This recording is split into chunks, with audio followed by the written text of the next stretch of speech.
Watashi ga seigi da. Death Note adalah manga dan anime yang mengandung pertanyaan moral yang mendalam. Tema-tema filosofis fundamental dibahas dan ditantang dalam cerita ini, mulai dari moralitas, keadilan, dan sifat dari kekuasaan itu sendiri. Dengan pertanyaan utamanya, apa arti dari keadilan yang sebenarnya? Dan kita mengeksplor ini dengan dua karakter yang benar-benar berbeda. Light Yagami dengan kepercayaannya bahwa dunia yang adil, dunia yang benar adalah dunia tanpa kriminalitas, dan menghapuskan mereka, para kriminal, akan menyelamatkan dunia ini. Dan L yang melihat bahwa Light Yagami adalah kriminalitas tertinggi itu sendiri. Dalam video kali ini, kita tidak hanya akan membahas kepribadian dari karakter-karakter yang ada, tapi kita akan mencoba untuk membahas tema filosofis yang dicoba untuk dibahas dan dikritik oleh cerita ini. Spoiler alert, video ini mengandung spoiler dari keseluruhan cerita manga dan anime Death Note karya Sugumi Ohba dan Takeshi Obata.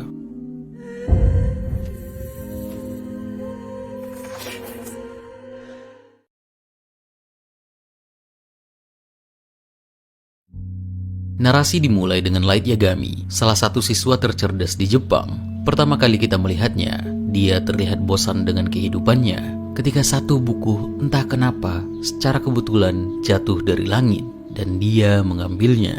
Death Note dalam cerita ini adalah buku supernatural milik Shinigami, dewa kematian yang sengaja dijatuhkan ke bumi. Ada beberapa aturan yang ada di dalam Death Note, mulai dari manusia yang namanya tertulis di catatan ini akan mati, bagaimana kita harus memvisualisasikan wajah orang yang kita tulis agar orang dengan nama yang sama tidak kena, sampai ke penyebab dan instruksi pengalihan kepemilikan dari catatan kematian ini. Dan semua ini menjadi landasan dilema etika dan filosofis yang ada di dalam series ini, membuat kita bertanya tentang keadilan, moralitas, dan juga konsekuensi dari playing God atau bermain-main sebagai Tuhan. Light pertama kali mencoba Death Note dari berita televisi. Saat itu dia masih tidak percaya bahwa itu memang terjadi dan bukan hanya kebetulan. Karena itu dia mencobanya kembali dengan seseorang yang mencoba menggoda perempuan di tengah jalan. Dan benar terjadi, orang itu terbunuh persis seperti yang dituliskan.